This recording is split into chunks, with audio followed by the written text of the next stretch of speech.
Hey YouTube, Sam here. Well, we're back on the bathroom here, and we're getting back on the corner shower. This is taking a lot longer than I thought it would, but mostly because of my problems I've been having. But anyway, we got these all set up. That's kind of where we were left off last time. I still haven't quite hooked them up yet, but I'm going to start trying to figure out if this can go on where I want it before I start hooking these up. So what I did, if you can see, there's some red marker on those, on both of them. Just use permanent marker. You can use lipstick or something like that, but we couldn't find any, so I used the permanent marker. And you might not be able to. You can see it. There's a little mark there and a little mark there. I just took that and pushed it up against there. You're going to want to make sure everything's sitting exactly where it needs to be sitting before you push it back. Next, right here, I got the hole saw, and I went with a little bit bigger than the hole, but not a lot. I checked the cover piece. There's a cover piece that's going to cover all this stuff up, and I checked to make sure that that will cover it, and we should have a little bit of maneuvering that way since we'll be a little bigger than we actually need. Now for the nerve-wracking part here. I'm actually going to set this backwards and make sure it's good and tight in there. And I learned this from doing upholstery stuff in the plastic. Two things: you want to be careful, you don't want to go too fast because you can melt it.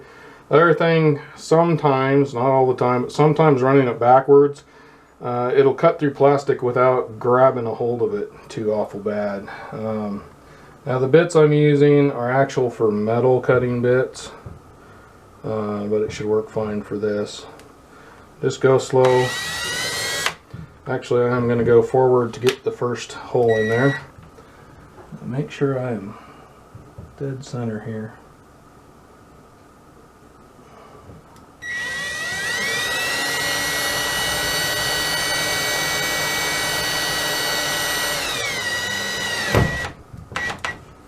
Okay, now I'm going to try the backwards trick. I don't know if it'll work, but sometimes it does, sometimes it doesn't. But you don't want to push too hard because it definitely can break.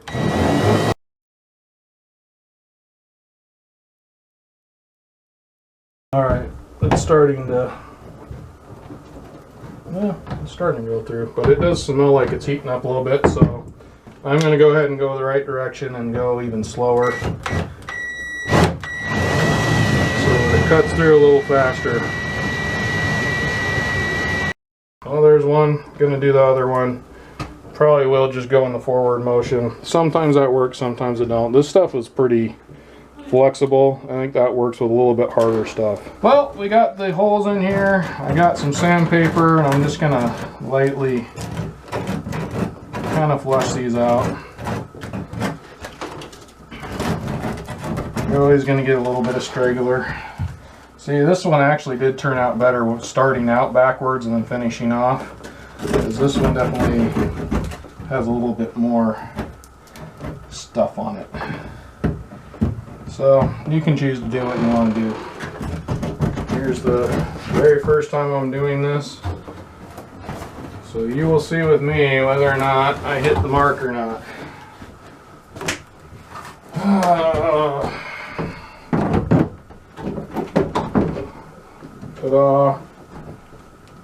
It's a little bit low, but that's alright. That's why we made a bigger hole. It's sitting all the way down, all the way around, all the way back. I'm pretty happy with that. Gonna have to sand this part a little bit, clean this up, and we're on our way. So I got this on here, just kind of hanging, got it tightened up pretty good, and what I was doing was putting this on here, and actually I think that's almost perfect. I think I'll be able to, I don't think it will push in any more than that. This one might push in a little bit, so I might have to test it with this one as well. But if for some reason this wasn't quite right, I thought it was going to be too thick, I was going to take it on my grinder and grind this down a little bit at a time until it fit. But I do believe this is going to work fine. This one, on the other hand, might need a little bit.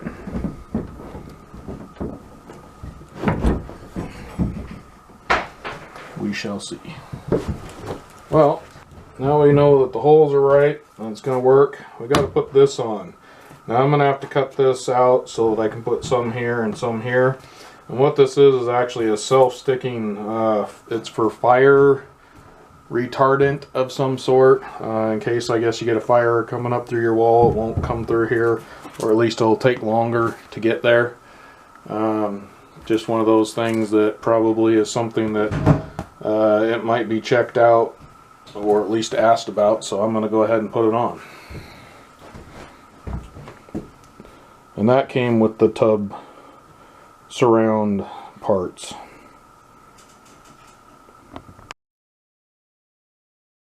So we got both panels fitted on there, made sure everything hopefully will fit where it needs to, and now it's time to start permanently mounting some of this stuff.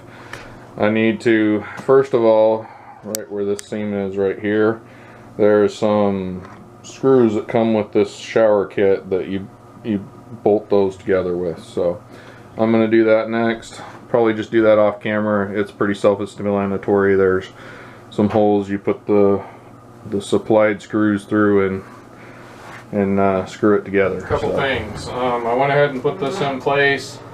I've drilled several holes. I believe everything is going to fit fairly well. It said to drill 5 holes in the flanges, and it says specific sizes, but you'll have to go by what screws. It does not supply these screws, so you have to decide what type of screws you have. I have some, it does actually mention a certain size, but I have a different size, but it'll work. But I am using stainless steel. I would recommend that. Anyhow, I drilled more than 5 holes. I felt like I wanted more than that. I also have 2x4s going across here for this to drill this into. So I drilled a hole at every stud, and then also a couple in between, just for my own personal comfort wise. Also, I put this together and then read and realized after the thought that I need to put some sort of a sealant in here, which I was putting this here to do some testing anyway, so I'm glad I didn't. But before you install this for the last time, in between here you need to make sure you put some sort of a sealant. Well, YouTube, as you can see, the surround is up now. I got some posts kind of holding it in there, and unfortunately I did not get this filmed. It kind of turned into, once I started going, I couldn't really start filming things. So I'm going to yet again try and kind of explain what I've done here. It's not super difficult, but there are a couple things that I did that I wish I had done a little different that might help you out. So let's get into it. Alright, then next I went along this side and I stuck a level there and I stuck a level there. And I made sure that these edges were as level as I could possibly get them. I put a screw in at the bottom where I knew I kind of wanted it against the edge here, and put a screw in there. It kind of leveled it up, put a screw in, screwed that all down. Unfortunately, then I went and I did the same thing with this side here.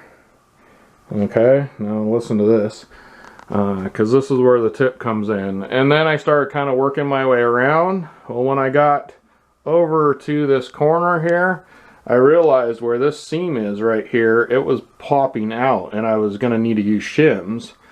So what I wound up doing is actually undoing these screws here, and actually started in that corner, you know, pushing it as much as I could into that corner, getting that screwed down really well, and work my way out this way. Now it's still pretty level, but I will say that this corner did pop out from where I wanted it a little bit, but it's not going to really, I don't think, affect anything, so I'm not too worried about it. So we'll see. This right here doesn't hook to anything. I mean, your sheetrock's going to go up against here. The actual part that for the surround hooks into this part of it. So this will actually be outside the tub or outside the shower a little bit. on both sides. So it's not like you need those to be absolutely perfect. And quite honestly, this side will be completely covered, so it's not like you'll be able to stand here and compare both sides. So regardless, to each their own, but that did solve my problem with it buckling right there. And because of that buckle, and it took me a while and things started to dry, I did have a little bit of kind of an adhesion problem probably in here, although it feels pretty good now that I've done it. So I'm pretty happy with it. I think all in all it turned out really well. And now we can move on with the next part, but definitely go from one side all the way over, or better yet, maybe even, except for the fact I wanted to make sure this was as level as I could, because your eyeball's gonna notice if something's really far off. But anyway, get that corner set in there and work your way out this way and your way out that way. You can kind of choose what you want to do, but I think the way I did it, where I got one side set, especially since right here your plumbing, you know, that's where it is. You're set and locked into that pretty much, minus the little bit you can fudge it. So that's why I did this side first. And then I would work my way this way, but to each their own. Well, first of all, this crack right here, I believe I ended the last part somewhere around bolting it together. Got it all bolted together and then realized, wait a minute, I need to put some sort of caulking in between here. Kind of did my own research on this, and you'll have to do this on yours. It depends on the type of shower you get and what it's made out of, what you want to use. But from what I found, there's a lot of multi-purpose things out there that you can use. But at the same time, I tried using some of that downstairs and that didn't work out great for me. I ended up with a few leaks and things after that, the basement one. And I'm trying to not have that happen on this one for sure. It's upstairs and I don't want anything leaking down.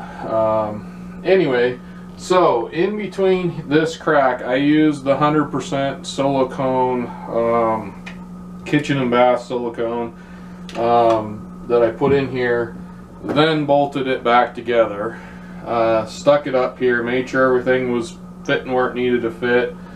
You're gonna have to be kind of quick. There's a couple spots where I think it kind of hardened a little bit before I got it, you know, where I really wanted it, but I think we're okay. And then after that, I pulled it off and then used on the walls, just on the studs that this part's sticking to here, I used the tub surround, shower wall adhesive. That's the thing I was having trouble with. Some of the instructions, they just say adhesive and they say sealant.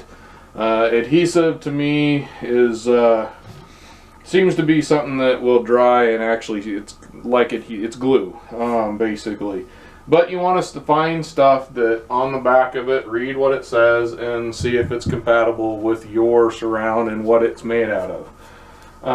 Now that's what I did. Now along the bottom edge, where on the actual shower pan, along the edge where this hooks up, right along the bottom edge, there I used a 100% silicone kitchen and bath sealant. So you want to find basically 100% silicone caulk, but it's sealant, not adhesive.